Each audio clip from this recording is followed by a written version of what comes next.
buenas tardes a todos. Hoy vamos a hablarle del negocio jurídico, en especial de uno de los elementos más esenciales, el consentimiento o la declaración de voluntad.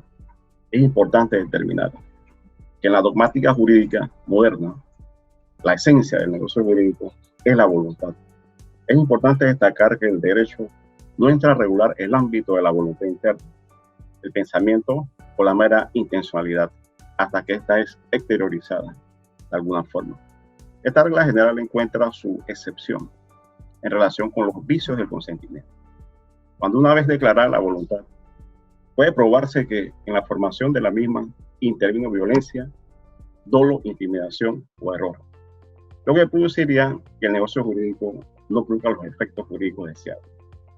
Lo importante es establecer las consecuencias que se originan cuando la voluntad interna no coincide con la voluntad declarada en el negocio jurídico. Para referirnos al tema es preciso ir a la fuente, al derecho romano. En el derecho romano se sostenía que debía prevalecer la voluntad interna o real, porque es la causa eficiente del negocio jurídico, mientras que la declarada no es otra cosa que la expresión de ella. De existir confusión entre ambas, el negocio jurídico sería nulo. En el derecho romano, después de la aparición de la ley de la 12 tabla, de acuerdo a Eugène Petit, en su Tratado Elemental del Derecho Romano, establece que posterior al derecho quiritario, es decir, aquel que se aplicaba exclusivamente a los ciudadanos romanos, sobrevino que dentro de la interpretación entre la declaración y la voluntad interna, esta última era la intención, el propósito, la voluntad interior, ya que la declaración o la manifestación externa era la expresión, debiendo entonces prevalecer la voluntad real, es decir, la interna. En el Código Napoleónico de 1804 se siguen los postulados del derecho romano. En su artículo 1156 se estableció que en las obligaciones se deberá buscar cuál ha sido la intención común de las partes contratantes, más que atenerse al sentido literal de los términos. En cuanto a la prevalencia de la voluntad interna sobre la declarada o externa, en caso de estar en conflicto ambas, ahora bien, dentro del conjunto de actos jurídicos lícitos, hay algunos que no solo manifiestan una voluntad personal socialmente relevante, sino que sirven especialmente para hacerla constar y producir con tal constancia determinados efectos. Hablamos entonces de los actos que solo manifiestan, sino que declaran la voluntad. A su vez, estas declaraciones de voluntad o pueden constituir tipos independientes de actos productores de efectos jurídicos, o son meras declaraciones que presuponen otro acto que sirven de complementos a los primeros. Los segundos pueden llamarse declaraciones complementarias. Estos segundos sirven para crear una determinada posición jurídica, sino para modificarla.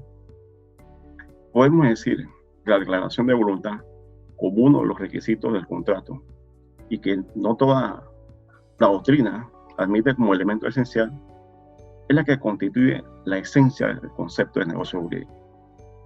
Por ella la parte expresa lo querido y el efecto es coincidente con tal voluntad declarada. Cuando el negocio es bilateral, concurren dos declaraciones de voluntad, una de cada parte, la concurrencia de declaraciones contrapuestas. Por ejemplo, declaro querer vender, declaro querer comprar. El Código Civil francés, el actual, el artículo 1108, establece que el consentimiento es uno de los elementos de validez de los contratos. Y su artículo 1156 establece que la intención común de los contratantes prevalece sobre las palabras. A partir del surgimiento del Código Civil alemán en el año 1900, casi 100 años después del Código Civil napoleónico, se esgrimió otra teoría sobre la aplicabilidad en los casos de dudas en cuanto a declaración y a la voluntad del negocio jurídico. Debido a que el artículo 133 interpreta una declaración de intenciones. La voluntad real debe ser explorada y no adherida al significado literal de la expresión. El Código Civil alemán se atiene más a la declaración que a la intención de los contratantes. El artículo 241 establece que en virtud de la obligación, el acreedor tiene derecho a exigir el cumplimiento del deudor. El rendimiento también puede constituir en no hacerlo. Según su contenido, la relación contractual puede obligar a cada parte a tener en cuenta los derechos, intereses legales e intereses de la otra parte. Este Código Civil alemán, en su artículo 311, establece también que se requiere de un contrato entre las partes para establecer una relación contractual a través de una transacción legal y para cambiar el contenido de una relación contractual a menos que la ley establezca lo contrario. Una relación contractual con las obligaciones según el artículo 241 del Código Civil alemán. También surge el inicio de las negociaciones del contrato. En su ordinal segundo, establece que el inicio de un contrato en el que una de las partes otorga a la otra posibilidad de influir en sus derechos, intereses legales e intereses con respecto a una posible relación comercial, legal o se les confía. En el tercer ordinal determina este artículo que una relación contractual con las obligaciones bajo el artículo 241 también puede surgir a personas que no deberían convertirse en parte contratante. Tal relación contractual surge en particular sin el tercero reclamante, especialmente la confianza, y por lo tanto influye significativamente en las negociaciones del contrato o en la celebración del contrato. El artículo 116 del Código Civil alemán, en cuanto a la declaración de voluntad, establece que una declaración de intenciones no es nula porque la parte declarante se reserve el secreto o el derecho de no querer lo que se ha declarado. La declaración es nula si tiene que hacerse a otra persona y esta última conoce la reserva. Igualmente establece en el artículo 117 que hace referencia a los negocios ficticios cuando establece que una declaración de intenciones que se presentara a otra solo se da con el consentimiento del cliente será nula. Si otra transacción legal está cubierta por una transacción simulada, se aplican las regulaciones aplicables a la transacción legal. El Código Civil alemán establece las transacciones o el negocio jurídico simulado, cosa que otras legislaciones no lo permiten. En el caso del Código Civil español, en su artículo 1261, se establece que para que un contrato sea válido requiere el consentimiento de los contratantes. Este es uno de los requisitos que establece la mayoría de los códigos civiles. En su artículo 1262, que fue reformado, establece que el consentimiento se manifiesta por el concurso de la oferta y de la aceptación sobre la cosa y la causa que ha de constituir el contrato. Este artículo fue reformado debido a que por la existencia de los contratos electrónicos. Igualmente determina este artículo que hallándose en lugares distintos al que hizo la oferta y al que aceptó, hay consentimiento desde que el oferente conoce la aceptación o desde que habiéndose remitido el aceptante no pueda ignorarla sin faltar a la buena fe. Igualmente, el Código Civil español establece en su artículo 1281 que si los términos de un contrato son claros y no dejan dudas sobre la intención de los contratantes, se estará al sentido literal de su cláusula.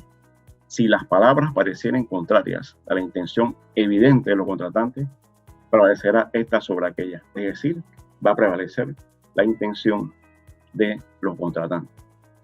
Si vemos el Código Civil chileno, en su artículo 1445, de los actos y declaraciones de voluntad, establece que para que una persona se obligue a otra por un acto o declaración de voluntad, es necesario que sea legalmente capaz, que consienta en dicho acto o declaración y su consentimiento no adolezca de vicio. Igualmente establece en su artículo 1560 que conocida claramente la intención de los contratantes, debe estarse a ella más que a lo literal de las palabras. Igualmente el Código Civil chileno, el Código Civil español y el Código Civil francés siguen la teoría de la declaración de la intención de los contratantes y no per se la declaración de voluntad de los contratantes, sino la intención, lo querido a lo interno por los contratantes. En el caso del Código Civil uruguayo, de su artículo 1261, determina que los requisitos esenciales para la validez de los contratos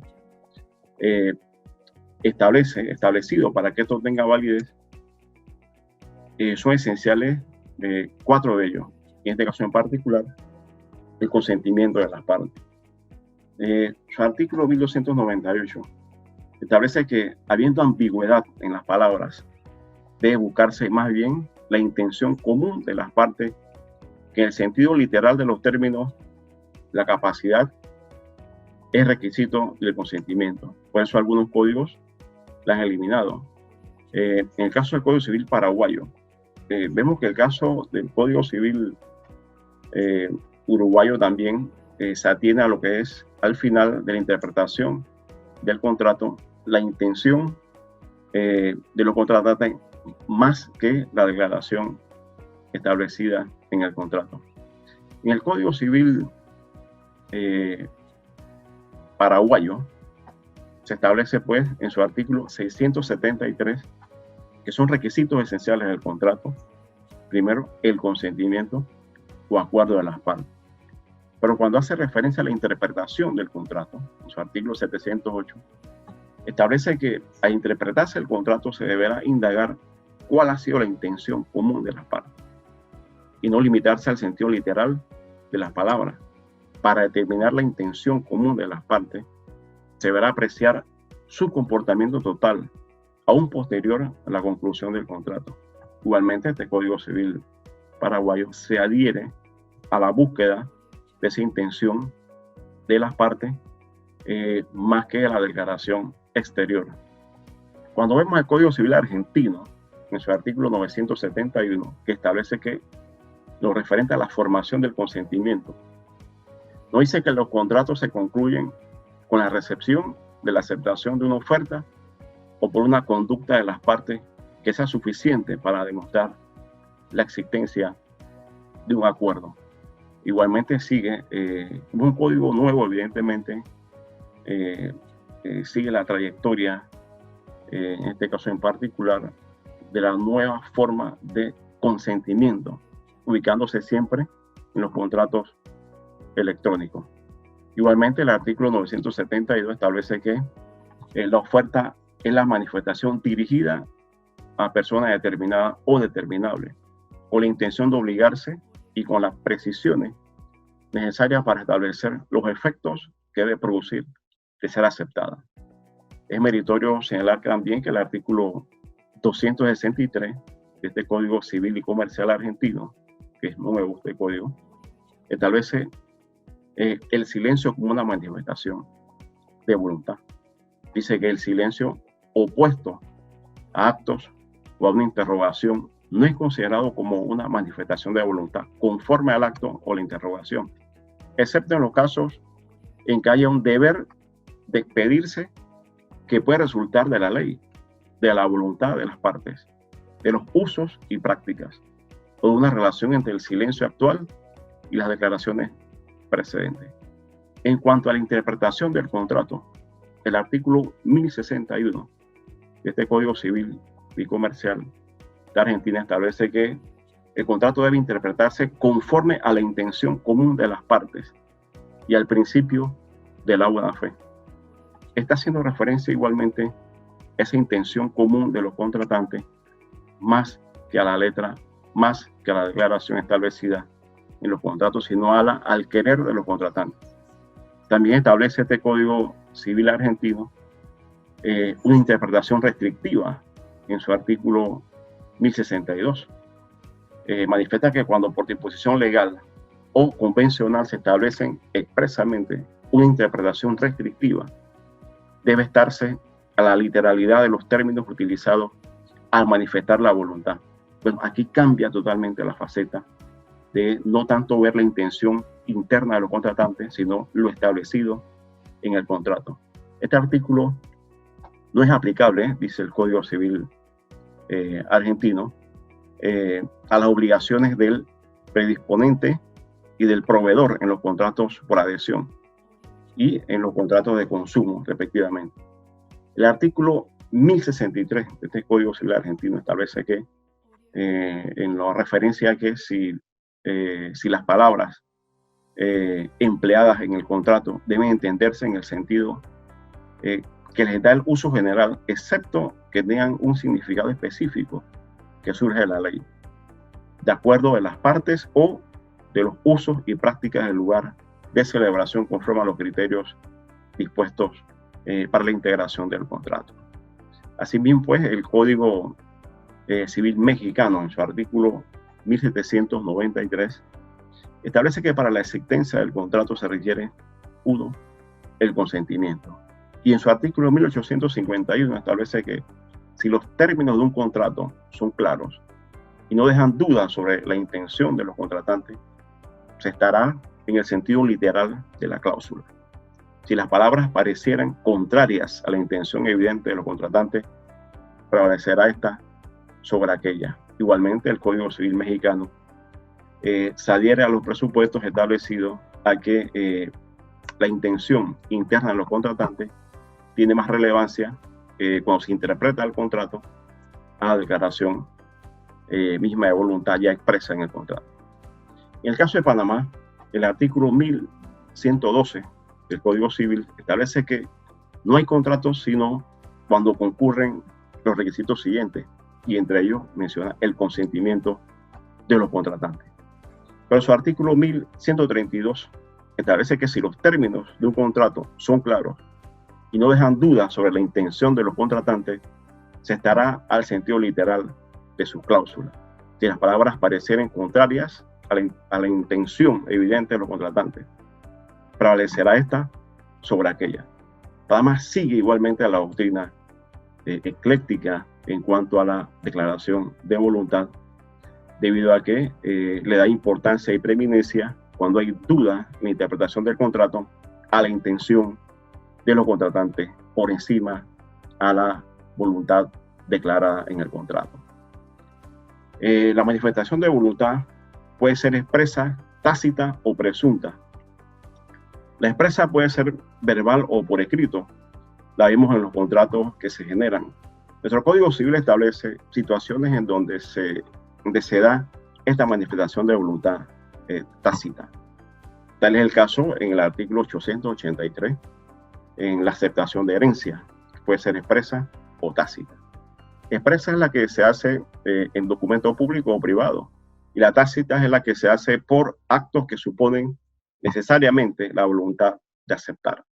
Vemos también que el artículo 1073 sobre la condonación de la deuda establece que la condonación de la deuda podrá hacerse expresa o tácitamente. Y el artículo 1075 establece siempre que los documentos privados de donde resulte la deuda se hallar en poder del deudor, se presumirá que el acreedor lo entregó voluntariamente, a no ser que se pruebe lo contrario. Igualmente, en cuanto a la nulidad y rescisión de los contratos, el artículo 1146 establece que la conformación puede hacerse expresa o tácitamente. Se entenderá que hay confirmación tácita cuando con conocimiento de causa de nulidad y hubiera esta cesado, el que tuviera derecho a invocarla, ejecutar un acto que implique necesariamente la voluntad de renunciarla. Igualmente, la manifestación de voluntad tácita se establece en el artículo 1401 de nuestro Código Civil, cuando establece el mandato puede ser expreso o tácito, ya que se deduce de actos del mandatario. También el artículo 1317 del Código Civil panameño establece en materia del contrato de arrendamiento que si al terminar el contrato permanece el arrendatario disfrutando 15 días de la cosa arrendada con aquiescencia del arrendador, se entiende que hay tácita reconducción. Nuestro Código Civil también le reconoce efectos jurídicos a la manifestación de voluntad presunta. Aquí tenemos el caso del silencio, ¿no?, como una manifestación de voluntad. En el artículo 860, en el tema de los albaceas, cuando establece que el cargo de albacea es la voluntad, es voluntaria la aceptación y se entenderá aceptado por el nombrado para desempeñarlo si no se excusa dentro de los 6 días siguientes a aquel en que se notifique su nombramiento. Igualmente tenemos que en el artículo 889, en materia de apertura de sucesión y de la aceptación y repudiación e inventario de la misma, cuando dice que instando en juicio un tercero interesado para que el heredero acepte o repudie, deberá el juez señalar a este un término que no pase de 30 días para que haga su declaración, apercibido de que si no lo hace, se tendrá la herencia aceptada. Hemos visto entonces que el silencio sí genera efectos jurídicos en Panamá. El artículo 788 del Código Civil establece la validez del acto jurídico de la institución de heredero cuando la declaración de voluntad se encuentre afectada por error optativo, que es un vicio del consentimiento, cuando establece que el error en el nombre, apellido, cualidades del heredero no vicia a la institución cuando de otra manera pueda saberse ciertamente cuál sea la persona nombrada. Veamos entonces lo que son las declaraciones de voluntad impropias en la teoría del acto jurídico. En primer lugar, como todas las instituciones que integran la teoría del acto jurídico, la declaración de voluntad es un fenómeno cuya existencia no depende de la ciencia jurídica ni de las leyes, sino de la actuación voluntaria del ser humano. El principio de la autonomía de la voluntad es el que determina la relevancia jurídica de la voluntad. Es definido por Spota como aquel que confiere a la voluntad jurídica la atribución de crear efectos jurídicos sin sobrepasar el ordenamiento coactivo. Al respecto, Díaz Picasso ha anotado que la declaración de voluntad es la propia voluntad en su revelación exterior. Y para Albaladejo, la voluntad no es un elemento del acto ni forma parte de la declaración de voluntad. El derecho considera una declaración de voluntad a la voluntad declarada, pero esto cuando puede presumirse que se origina de una intención seria y libre del declarante, exteriorizada correctamente a través de un proceso normal y voluntario. Esta suposición puede denominarse presunción de idoneidad de la declaración de voluntad. Así de claro que cabe la posibilidad de que la presunción de idoneidad no se verifique en los hechos. Vale decir que la voluntad declarada no corresponda a la voluntad real del individuo a quien se le atribuye. De ahí en Neserus, Ludwig afirma que la celeridad del tráfico jurídico exige que la declaración de voluntad susceptible de ser reconocida exteriormente sea válida y eficaz, aunque no medie voluntad alguna o de la declaración no tenga contenido que corresponde a la voluntad. Ludwig en Neserus, alemán, él sigue la corriente y la doctrina pues alemana que determina que la intención de voluntad no debe ser tomada mucho en cuenta, sino la declaración expresa dentro de un contrato, porque origina lo que es el tráfico legal y origina lo que es la seguridad jurídica de los contratantes. No se apega entonces a la intención interna de los contratantes. Las teorías sobre la discrepancia entre la declaración y la voluntad analizado los fundamentos, las teorías de la declaración de voluntad impropia. Conviene detenerse brevemente en el estudio de las teorías que definen la cuestión de las declaraciones de voluntad, que no revelan la voluntad real del declarante, en función de una dicotomía entre declaración y voluntad, sosteniendo la necesidad de optar por el predominio de algunos de estos elementos, o de asumir una posición ecléctica en función de los criterios de la responsabilidad y la confianza. Casi todos los juristas modernos que han estudiado la declaración de voluntad se ocupan de estas teorías y definen su posición al respecto. La teoría que sostiene el predominio de la voluntad es llamada teoría subjetiva y se afirma su vinculación con el derecho francés. A la teoría que sostiene el predominio de la declaración se le suele llamar objetiva y se aduce que fue introducida por el derecho alemán. Para atenuar estas posiciones externas, se introducen las teorías de la responsabilidad y de la confianza, que son en realidad criterios moderados de la rigidez de la primera posición y vinculándose con las conductas del declarante y del receptor de la declaración respectivamente. La mayoría de los juristas optan expresamente por la posición intermedia. Mi opinión muy particular, de acuerdo a las necesidades modernas del tráfico jurídico, pudiera establecer pues que la declaración de voluntad, una vez plasmada en el documento, debe ser respetada de la forma literal como se estableció. Si existe alguna equivocación en cuanto a lo manifestado, o ya sea porque existe algún vicio de la voluntad, en este caso el error o la intimidación, la amenaza, pudiera entonces quien objeta el acto tiene que probarlo. O sea, tratar de buscar la intención dentro de los contratos muchas veces trae como consecuencia una desconfianza en el acto negocial. Por tal nos ubicamos en la teoría pues alemana en cuanto a la interpretación de los contratos y en cuanto a la importancia que debe tener la declaración de voluntad más que la intención de los contratos. En este caso nadie ha puesto en discusión que la voluntad es el fundamento del acto jurídico y que esta solo es jurídicamente relevante cuando se manifiesta en una declaración de voluntad. Bien dice Albaladejo que aunque la declaración y la voluntad son distinguibles conceptualmente, las dos forman parte de una unidad. La declaración de voluntad, que es el elemento de negocio, elemento que no puede subsistir sin la unión de ambos. No se trata entonces de buscar una discrepancia entre la voluntad y la declaración, entre la voluntad interna y la voluntad declarada.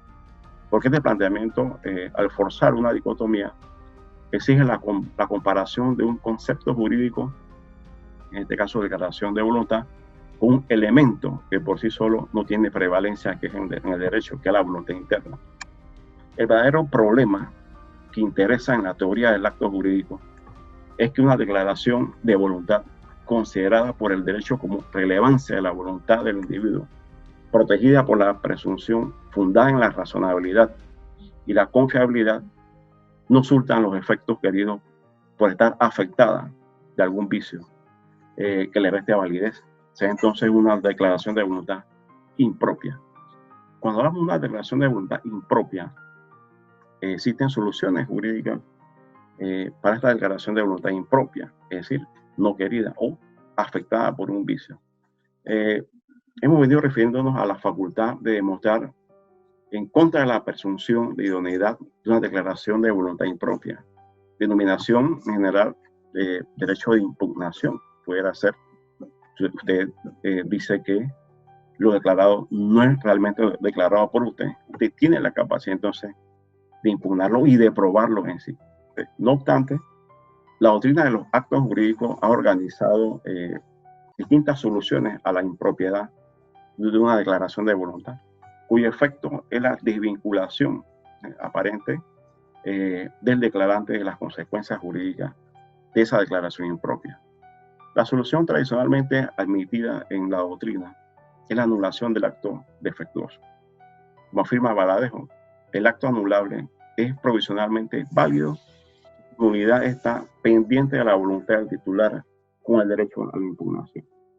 La anulación es consecuencia del carácter impropio de la manifestación de voluntad, que en el sentido estricto no constituye una declaración de voluntad, sino aparente, lo que puede determinar que se le prive de generar efectos jurídicos. La anulación está normalmente reservada a las situaciones previstas en el derecho positivo, lo cual presenta el inconveniente limitar el ámbito de aplicación de esta solución jurídica a los casos expresamente señalados en la ley. En lugar de la generalidad de las declaraciones de voluntad impropia, la solución se ha vinculado así a los posibles motivos del defecto y no a la existencia misma de la impropiedad, que es el rigor, el fundamento de la anulabilidad. Algo similar ocurre en la solución jurídica alternativa que ha desarrollado la doctrina moderna en función del principio de la conservación del negocio jurídico. La misma que juristas como Josserand ha venido a denominar rectificación. Puede ser definida como la modificación de la declaración de voluntad impropia, de manera que exprese la verdadera voluntad del declarante. La legislación comparada y la doctrina solo han admitido el remedio de la rectificación en casos muy determinados. No obstante, la importancia de este medio de convalidación del acto jurídico debe determinar la ampliación de su ámbito de aplicación a nuevas situaciones, cuando menos hasta comprender la generalidad de las declaraciones cuya impropiedad sea consecuencia de la existencia de un vicio de la declaración de voluntad. Es así que el análisis de las declaraciones de voluntad impropia va a poner de manifiesto la necesidad de que las soluciones jurídicas a estas situaciones se dirijan a la generalidad de los actos jurídicos constituidos por las declaraciones impropias. Nuestro Código Civil panameño, en su artículo 1141, establece que hay nulidad absoluta en los actos o contratos cuando falta alguna de las condiciones esenciales para su formación o para su existencia. Por tal, si existe algún vicio en el consentimiento, quien lo alegue debe probarlo y pedir la nulidad del contrato. A su vez, el Código Civil, en su artículo 1143, el Código Civil panameño, establece que el acto o contrato pueden sanearse por ratificación de las partes. Es decir, hemos visto entonces que la declaración de voluntad mantiene dos teorías. Una, la declarada en el contrato, y la otra, que es la intención real de quien realiza los contratos.